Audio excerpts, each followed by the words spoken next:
સીતાજી સખીઓની સાથે વરમાળ લઈને સાહેબ રામજીને પહેરાવા આવે છે, પણ એક વસ્તુ બની. શું? રામની ઉંમર મોટી છે સીતા કરતા, એટલે ઊંચાઈ વધારે. ઉંમર નાની સીતાની, એટલે ઊંચાઈ નાની. સીતાનો હાર રામના ગળા સુધી પહોંચતો નથી, અને રામ બસ જેમ ઊભા છે એમ ઊભા છે, વધારે માથું નમાવતા નથી. એ વખતે પુરુષો સ્ત્રીઓની સામે માથું નમાવતા નહોતા. એ રિવાજ હમણાં શરૂ થયો છે. હવે તો માથું તો હું આખા લાંબા થઈને પગે લાગી લે, દંડવત કરી નાખે. તું કહે તે ખરું, બસ એ જોગ માયા. બસ રામજીના ગળા સુધી સીતાનો હાર પહોંચે નહીં, કરવું શું? લક્ષ્મણજીએ વિશ્વામિત્રને કીધું, બાપજી આ સમસ્યા હું નિવારણ કરી આવું. બોલે હા જા. દોડ્યા લખન, રામના પાસે આવી એના પગમાં દંડવત પ્રણામ કરે. લાંબા થઈને લાકડી થઈને પડી ગયા. હવે સ્વાભાવિક કોઈ દંડવત કરે એટલે એને ઉઠાવવા નમવું પડે. લક્ષ્મણને ઉઠાવવા રામ નીચા નમ્યા અને સીતાએ વરમાળ ગળામાં પહેરાવી દીધી. બોલ સીતારામચંદ્ર ભગવાન કી જય. અને જેવી સીતાએ વરમાળ પહેરાવીને એટલે તરત જ જે રાજાઓ ભેગા થયેલા ખંડ ખંડથી દીપથી એ બધાએ બળવો કર્યો. આ કઈ વિજય થોડો કહેવાય? અમને અમારી સાથે યુદ્ધ કરે, અમને યુદ્ધમાં હરાવે તો જ વિજેતા કહેવાય. પાછળથી બળવો કરે. સામા તો આવી શકે નહીં, મુકાબલો કરી શકે નહીં, હંમેશા પાછળથી જ આવું બધું કર્યા કરે. હા, જનક રાજા મૂંઝાઈ ગયા. રાજાઓ બધા લડવા તૈયાર થયા રામ સામે. આદ ગોસ્વામીજી મહારાજ કહે એ વખતે ભગવાન પરશુરામનું આગમન થાય. ગોસ્વામી લીખતે તે અવસર એહી અવસર સુની શિવ ધનુ ભંગા. એહી અવસર સુની શિવ ધનુ ભંગા. આયહુ રઘુકુલ કમલ પતંગા. આયહુ રઘુકુલ કમલ પતંગા. ગૌર શરીર ભૂતિ બલ રાજા. ગૌર શરીર ભૂતિ બલ રાજા. ગૌર શરીર ભૂતિ બલવાજા. શરીર ભૂતિ બલ રાજા. બાલ વિશાલ ત્રિપુંડ વિરાજા. બાલ વિશાલ ત્રિપુંડ વિરાજા. તેહી અવસર સુની શિવ ધનુ ભંગા. બોલો તેહી અવસર સુની શિવ ધનુ ભંગા. આયુ રઘુકુલ કમલ પતંગા. આયહુ રઘુકુલ કમલ પતંગા. પરશુરામ ભગવાનનો પ્રવેશ. બોલીએ પરશુરામ ભગવાન કી જય. માર કરતા પરશુરામ આવે. ગૌર શરીર, વિશાલ ભાલ, ત્રિપુંડ કરેલું, એક હાથમાં ધનુષ, એક હાથમાં કુવાડો. પરશુ એ વખતે ક્ષત્રિયો તીરનું એક ભાથું રાખતા હતા, પરશુરામ બે ભાથા રાખતા હતા. મને પરશુરામ બહુ ગમે છે. હું કથા રામની કરું, કૃષ્ણનું કરું, બાકી પૂજા તો પરશુરામની કરું. અમારે ઈષ્ટદેવ પરશુરામ મને બહુ ગમે. પરશુરામનું એક સૂત્ર હતું. શું? દંડ વગર સમાજ સુધરે જ નહીં. એ બધી મીટિંગ હે ને ચર્ચા હે ને, દંડ જ દીધો. પરશુરામ નીકળે, એક હાથમાં શાસ્ત્ર રાખે, એક હાથમાં શસ્ત્ર રાખે, અને પરશુરામ નીકળે. જેને જે પ્રસાદી જોવે તે આપે. શાસ્ત્રથી સમજે અને શાસ્ત્ર આપે ને. એમાં જો ન સમજો, એક વાર નહીં, બે વાર નહીં, 21 વખત પૃથ્વીને નક્ષત્રિય કરી નાખેલી પરશુરામે. ભગવાનનો આવેશ અવતાર પરશુરામ સાહેબ. શસ્ત્ર અને શાસ્ત્ર બંને સાથે. પરશુરામ શસ્ત્ર અને શાસ્ત્ર બંનેનો સમન્વય રાખે. એ પરશુરામ જ્યારે સભામાં આવ્યા ત્યાં તો જે રાજાઓ લડવા તૈયાર થયેલા એ હથિયાર સંતાડવા માંડ્યા. એટલું જ નહીં, ક્યાં કહેને કરને લગે પિતુ તું સમેત કહી કહી નિજ નામ. તમારા બંનેમાં ડિફરન્સ છે. સમેત કહી કહી નિજ નામા. પિતુ પિતુ સમેત કહી કહી નિજ નામા પિતુ સમેત કહી કહી નિજ નામા કરણ લગે સબ દંડ પ્રણામા કરણ લગે સબ દંડ પ્રણામા રાજાઓ બધા પગે લાગવા માંડ્યા, આધાર કાર્ડ બતાવવા માંડ્યા, મારું આ નામ, મારા બાપુજીનું આ નામ, મારા દાદાનું આ નામ, તમે અમારે ત્યાં આવતા ત્યારે હું બધું લાવી આપતો, ઓળખાણ કરવા માંડ્યા. બધાને ખબર કે આ પરશુરામ છે. જરાક જો દ્રષ્ટિ ઓવળી થઈ તો ધડ પર મસ્તિષ્ક સલામત ન રહેવા. પિતુ સમેત કહી કહી નિજ નામા કર્ણ લગે સબ દંડ પ્રણામા.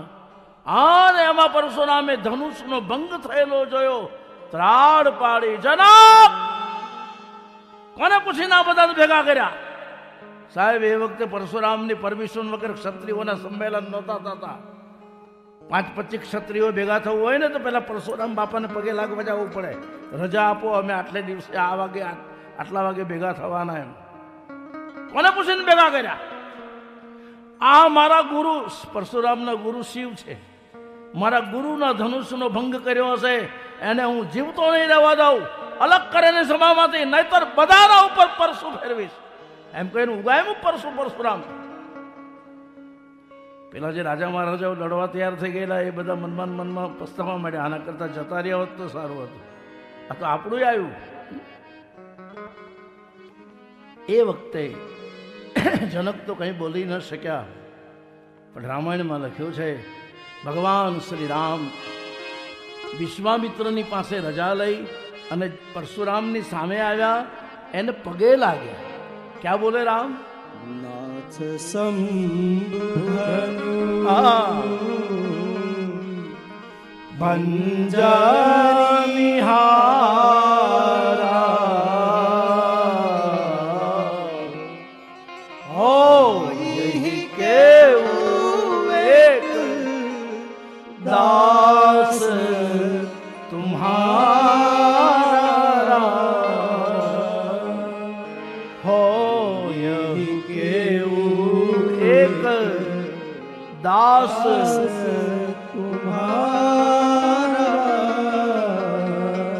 પરશુરામ ને રામ વિવેકથી કહે, બાપજી તમારા આવેગને શાંત કરો. આ ધનુષ ભંગ કરનારો કોઈ તમારો સેવક જ હશે, કોઈ તમારો દાસ જ હશે. આજ પરશુરામ ભબક્યા, હે રાજકુમાર વિચાર કરીને બોલજે. આ મારા દુશ્મનનું કામ છે, સેવકનું કામ નથી. સેવક હો સુ કરે સેવકાઈ, બુરી કરની કછુ કરી લડાઈ. પરશુરામ રામના ઉપર ગુસ્સો જ્યારે કરવા માંડ્યા ને ત્યારે લક્ષ્મણે ધીમે રહીને વિશ્વામિત્રને કીધું, બાપજી એક વાત કહું, શું તમે રોંગ નંબર લગાવ્યો? કેમ તો કે અહીંયા જરૂર મારી છે, જાઓ. બોલે હા જાઓ. અને આવ્યા લક્ષ્મણ પરશુરામની સામે. સાહેબ કોઈક દિવસ આ રામાયણની પોથી જે અહીંયા 63 મૂકી છે ને એ છેલ્લે દિવસે બધાને આપવાની છે. આમાં મારી સહી કરેલી છે, મારા આશીર્વાદ લખેલા છે. અને પછી એને ખાલી પૂંજામાં જ નહીં મૂકી રાખતા, ક્યારેક ક્યારેક આખું સંપૂર્ણ રામચરિત માનસ છે. આમાં એક એક ચોપાઈના અર્થ સાથેના રામાયણ છે. ખોલજો, ક્યારેક ક્યારેક રામાયણ વાંચજો સાહેબ. લક્ષ્મણ અને પરશુરામનો સંવાદ જે થયો, વજરે વજર આથડે તેથી અંગારા ઝરે. સાહેબ બે વજ્ર અથડાય પછી શું થાય? પરશુરામ પણ ક્રોધી, લક્ષ્મણ પણ ક્રોધી, બે ભેગા થયા. લક્ષ્મણે તો પરશુરામને આવીને એમ જ કીધું કે બાપજી જૂનું હતું ને અડતાની હાથે તૂટી ગયો, આટલો બધો ગુસ્સો શું કામ કરો છો? હવે પરશુરામની આગળ શિવના ધનુષને જૂનું કહેવું એટલે તો મોતને ઇન્વિટેશન. એ બાળક તું શું બોલે છે? બોલે હા બાપજી. એમાં લક્ષ્મણજીએ અગ્નિના કુંડમાં 2 ચમચી ઘી વધારે નાખ્યું. શું કીધું ખબર? લક્ષ્મણે પરશુરામને કીધું, બાપજી એક વાત કહું, આ તમે આટલો બધા હથિયાર કેમ માથે રાખો? આ 2 ભાથા, આ ધનુષ, આ પરશુ, તમારે હથિયારની રાખવાની જરૂર જ નથી. કેમ? તમારી જીભ જ હથિયાર જેવી છે. ભબક્યા પરશુરામ. પરશુ લઈને લક્ષ્મણને મારવા દોડ્યા. હે ઇન્દ્રપ બાલક, એવી ત્રાડ પાડી ગઈ. સભા આખી ધ્રુજી ગઈ. શું થશે, શું થશે? હા, પરશુરામ આમ હથિયાર ઉપાડે ને પણ એના હાથ નથી ચાલતા. મનમાં ને મનમાં બોલવા માંડ્યા, શું આજ મને હથિયારને શું થઈ ગયું, આજ મેરે હથિયાર ચલતે ક્યું નહીં હે? ત્યારે લક્ષ્મણે કીધું, બાપજી છેલ્લે એક વાત કહું, શું તમારા હથિયાર અમને ઓળખી ગયા પણ તમે હજી ઓળખી શક્યા નહીં. ચોક ગયે પરશુરામ સાહેબ. એમાં રામના વૃક્ષ સ્થળ પર નજર કરી તો એના દાદાનું લાંછન દેખાયું. પ્રભુએ લાત મારેલી ને એ રામના શરીર પર દેખાય. પેલું ધનુષ પરશુરામના હાથમાંથી આપોઆપ રામ પાસે જતું રહ્યું. આન પરશુરામ સમજી ગયા, મારા હરિનો અવતાર થઈ ચૂક્યો છે, મારું યુગ કાર્ય પૂરું થયું. પછી તો બંને ભાઈઓને પરશુરામ પગે લાગ્યા છે, તમે બંને ભાઈઓ ક્ષમાના મંદિર છો એમ કહી પરશુરામ જે રસ્તે આવ્યા તે રસ્તે વિદાય થઈ ગયા. પરશુરામ જ્યારે પગે લાગીને વિદાય થયા પછી જે રાજા મહારાજાઓ લડવા તૈયાર થયેલા ને એ લોકોએ પછી મીટિંગ નહીં કરવી પડે. ખરેખર એ બધા મનમાં સમજી ગયા કે આપણો બાપ જો આને પગે લાગતો હોય તો આપણે તો લગ્નમાં આવ્યા છે ને જમીન જતા રહેવું એમ કહીને બધા રોકાઈ ગયા. પછી દશરથજીને આમંત્રણ મોકલવામાં આવ્યું છે સાહેબ, અને દશરથજી અયોધ્યાથી બારાત લઈને આવ્યા. આ સંસારની પહેલી બારાત. કેવી? વરરાજા વગરની. અયોધ્યાથી જાન નીકળે એમાં વરરાજો નહોતો. કેમ? એ પહેલેથી જઈને ગોઠવાઈ ગયેલો હતો. રિદ્ધિ સિદ્ધિ પ્રગટ કરી સીતાજીએ, ભવ્ય સામયું થયું. યજ્ઞ મંડપ જે બાંધેલો એ લગ્ન મંડપમાં પરિવર્તિત કરવામાં આવ્યો. એવો સુંદર લગ્ન મંડપ બાંધ્યો. દેવતાઓ બધા રૂપ બદલી અને એમાં સામેલ થવા માંડ્યું. જનકનો માંડવો. શું કહેવું?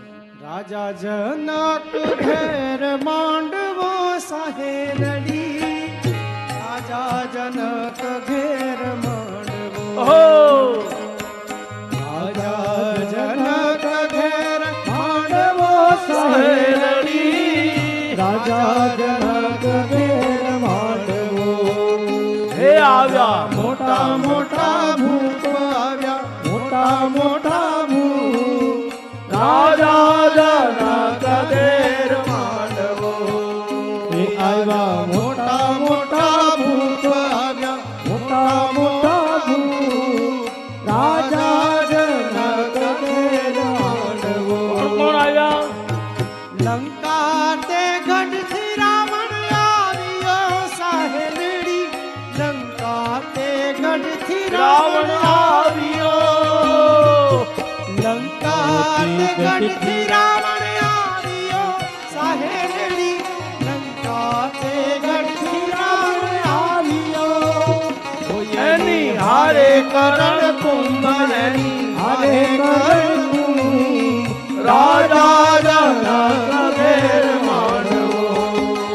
આવ્યા મોટા મોટા ભૂપ આવ્યા, મોટા મોટા ભૂપ, રાજા જનક ઘેર માંડવો. રાજા જનક ઘેર માંડવો સહેરડી, રાજા જનક ઘેર માંડવો. એવો અવસર, એવો મંડપ, એવી વ્યવસ્થા. એમાં બ્રહ્માજી અને વિષ્ણુજી આવ્યા તો બ્રહ્માજી તો ચક્કર ખાઈ ગયા કે આ મંડપમાં મારી તો કોઈ રચના દેખાતી જ નથી. એણે વિષ્ણુને કીધું, વિષ્ણુ ભગવાન આ સૃષ્ટિનું સર્જન હું કરું, આ બધા સર્જનમાં મારો જ હાથ હોય, પણ આ મંડપ જોયા પછી એમ લાગે કે આમાં તો મારી કોઈ કૃતિ જ નથી. વિષ્ણુ ભગવાને બ્રહ્માને કીધું લગ્ન કોના થાય? શિવજીએ બ્રહ્માને કીધું કે બ્રહ્માજી લગ્ન કોના થાય એ તો જુઓ, આ આપણા મા બાપના લગ્ન થાય છે, અને મા બાપના લગ્નમાં દીકરાની કૃતિ થોડી હોય. હા, અદ્ભુત રચના કરી છે.